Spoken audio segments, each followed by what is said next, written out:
Big boss ప్రతిసారి కూడా అన్యాయం జరుగుతుందని చాలామంది మాట్లాడుతున్నారు. దానికి రీజన్ ఏంటంటే ఎవరైతే పిఆర్లు పెట్టుకొని వెళ్తున్నారో వాళ్ళకే ఓట్లు పడతాయి. ఇక్కడ పిఆర్లు పెట్టుకోవడంలో తప్పులేదు, ఓట్లు పడడానికి కూడా రీజన్ ఉంది. ఏంటంటే డబ్బులు తీసుకున్నవాడు వర్క్ చేసి ఓట్లు వేయించుకుంటాడు. ఫర్ ఎగ్జాంపుల్ మనకు అసెంబ్లీ ఎన్నికల్లోనే 100% ఎప్పుడు ఓటింగ్ జరగట్లేదు, 70% 60% జరుగుతుంది. అంటే మనకు పరిపాలించిన నాయకుల్ని ఎన్నుకుందామని అంటేనే మనకి ఎవరికి అంత ఓపిక ఇంట్రెస్ట్ ఉండకుండా ఓట్లు వేయడానికి ఎవరు వెళ్ళట్లేదు. అలాంటి బిగ్ బాస్ చూసి ఓట్లు వేసి మొబైల్ తీసుకొని హాట్‌స్టార్కి వెళ్ళో లేదా మిస్ కాల్స్ ఇవ్వడానికి ఎవరికి ఇంట్రెస్ట్ ఉండదు. ప్రోగ్రామ్ అయితే చూస్తారు, అదే ఇది గెలిస్తే బాగున్నాను అడి గెలిస్తే బాగున్నాను అని మాట్లాడుకుంటారు.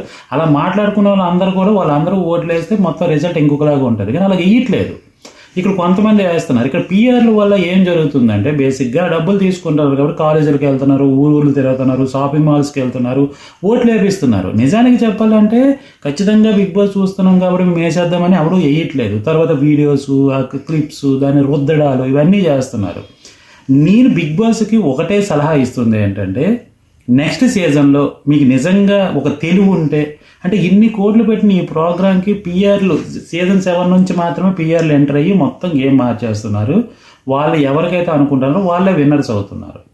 సో ఈ సీజన్ తీసుకుంటే నిజంగా ఆల్రౌండర్ ఇమ్మూవ్ అవ్వాలి, ఇమ్మూవ్ అవ్వలేదు. 4th ప్లేస్లో మరీ సిగ్గుచేటు 4th ప్లేస్లో పెట్టారు. మరి వాళ్ళు అలా పెట్టారా, లేకపోతే వీళ్ళు ఎలాగా యాక్టర్స్ కాబట్టి యాక్టింగ్ చేసుకుంటే డబ్బులు వస్తాయి, కామనర్స్ వాళ్ళకి డబ్బులు ఇచ్చిస్తే బెటర్ అని మీరు అలా ప్లాన్ చేశారో తెలియదు. కానీ నేను ఇచ్చే సలహా ఒకటే, 14 వీక్స్ అనేది ఓటింగ్ పెట్టండి.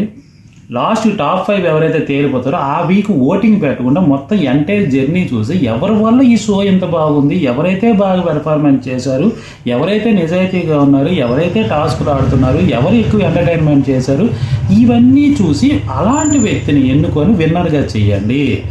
14 వారాలు ఓటింగ్ ఎందుకు అంటే ఆ 20 మందిలో ఓటింగుల ద్వారా ఎవరైతే ఆ వారం బాగా ఆడుతున్నారో ఆ దాన్ని బట్టి అక్కడ ఓటు పడుతుంది. ఆ ఓటు బట్టి వాళ్ళు సేవ్ అవుతారు. ఎవరైతే బాగా ఆడరో ఆ ఓటు పడక వాళ్ళు బయటకు వెళ్ళిపోతారు. ఈ 14 వీక్స్ అయిపోయిన తర్వాత ఎంటైర్ టోటల్ జర్నీ చూడాలి. కాబట్టి టోటల్ జర్నీలో ఎవరు బాగా ఆడారో వాళ్ళకి బిగ్ బాస్ టీం అప్పుడు నిర్ణయించుకొని విన్నర్సు, రన్నర్సు, 3rd place, 4th place, 5th place అలా పెట్టడం కరెక్ట్. కానీ ఆ లాస్ట్ డే మాత్రం ఓటింగ్ అనేది పెట్టకండి. అలా పెట్టడం వలన ఎవడైతే పిఆర్కి ఒప్పందం కలుపుకుంటాడో, ఎవడైతే డబ్బులు ఇస్తాడో వాడికి వాడు ఊరు 20 లక్షలు వాళ్ళకి వస్తుందో, 15 లక్షలు వాళ్ళకి వస్తుందో, 50% వాళ్ళకి వస్తుందంటే వాళ్ళు పని చేయరు, ఖచ్చితంగా పని చేస్తారు. నాకు ఇంకొక డౌట్ కూడా ఏంటుందంటే అసలు కొంతమంది పిఆర్ టీము బిగ్ బాస్ ఎడిటర్లోనూ డైరెక్టర్లోనూ ఉన్నారనే డౌట్ కూడా నాకు ఉంది. సో ఆ విధంగా కూడా వాళ్ళకి నచ్చిన వాళ్ళకి హైలైట్ చేయడాలు ఇవన్నీ చేస్తారు. సో దాన్ని బట్టి ప్రొసీడ్ అయిపోతారు. ఎందుకంటే వాళ్ళకి కూడా శాలరీస్ 30,000 40,000 వస్తుంది. కానీ ఇలా పిఆర్తో మాట్లాడుకొని డీల్ కానీ సెట్ చేసుకుంటే ఎక్కువ అమౌంట్ వస్తుంది కాబట్టి వాళ్ళకి కొద్దిగా ఫేవర్గా ఉండేటట్టు కూడా చేస్తారు. అసలు బిగ్ బాస్ అనేది ఒక మాఫియా కాబట్టి ఆ డబ్బుల కోసం ఏ గడ్డైనా తింటారు, ఏదైనా చేస్తారు. కాబట్టి 14 వీక్స్ మాత్రం ఓటింగ్ పెట్టండి. ఆ ఓటింగ్ ద్వారా ఎవరైతే ఎవరి వీక్ సేవ్ అవుతారో వాళ్ళకి సేవ్ చేయాలి, ఎవరైతే ఎలిమినేట్ అవుతారో వాళ్ళకి పంపించేయాలి. కానీ 15th వీక్ ఏదైతే ఫైనల్ వీక్ ఉంటుందో ఆ టాప్ 5 ఉంటారో ఆ టాప్ 5 మాత్రం ఖచ్చితంగా మొత్తం జర్నీ చూసి బిగ్ బాస్ టీమే దాన్ని నిర్ణయించుకొని 1st, 2nd, 3rd ప్లేస్లు అలా పెట్టడం వలన అన్యాయం అనేది జరగదు. నిజంగా చెప్పాలంటే ఎంత ఎంటర్టైన్మెంట్ ఇచ్చి ఫైట్ చేసి టాస్క్లు ఆడి అందరితో కలిసి ఉండి ఎంత చేసిన ఎమ్మాన్యుయల్కి నిజంగా ఎంటైర్ ఈ 9 సీజన్లు మనం కంపేర్ చేసుకుంటే ఎంటైర్గా ఎమ్మాన్యుయల్కి అన్యాయం జరిగింది, కమెడియన్కి అన్యాయం జరిగింది, ఎంటర్టైనర్కి అన్యాయం జరిగింది, ఆల్రౌండర్కి అన్యాయం జరిగింది. ఖచ్చితంగా దీన్ని మనం బల్లగుద్ది చెప్పొచ్చు. నిజానికి మనం బిగ్ బాస్ని ఎవరైతే కండక్ట్ చేస్తున్నారో వాళ్ళు కూడా మొత్తం 5 జర్నీలు చూసుకుంటే అసలు తిరిగి లేకుండా ఎమ్మాన్యుయల్కి కళ్ళు మూసుకొని కప్పించారు. ఆ జర్నీ అంత బాగుంది. ఇక్కడ జర్నీలు 3 బాగున్నాయి. నిజంగా చెప్పాలంటే సంజనాది, ఎమ్మాన్యుయల్ది, కళ్యాణ్ది 3 బాగుంది. కానీ అందరిది కంపేర్ చేసుకుంటే ఎమ్మాన్యుయల్ జర్నీ సూపర్ అసలు. కానీ అన్యాయం చేశారు.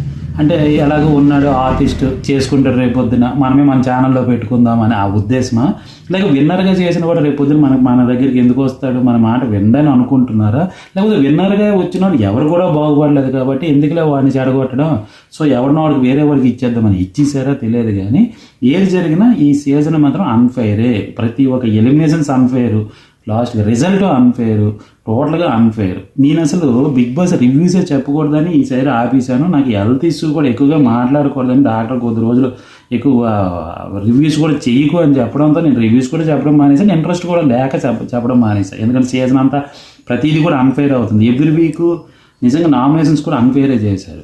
సో ఓవరాల్గా చెప్పాలంటే బిగ్ బాస్ 9 అనేది ఒక అన్ఫేర్ అనేది జరిగింది, ఫేక్ అనేది జరిగింది. సో నెక్స్ట్ సీజన్లో మాత్రం డెఫినెట్గా 14 వీక్స్ ఓటింగ్ పెట్టండి, 15th వీక్ మాత్రం ఓటింగ్ పెట్టకుండా జర్నీ చూసి మాత్రమే విన్నర్ చేయాలని కోరుకుంటాను. ఈ వీడియో మొత్తం చూసి నా సలహా కరెక్టా కాదని మాత్రం కామెంట్లో తెలియజేయండి. Thank you.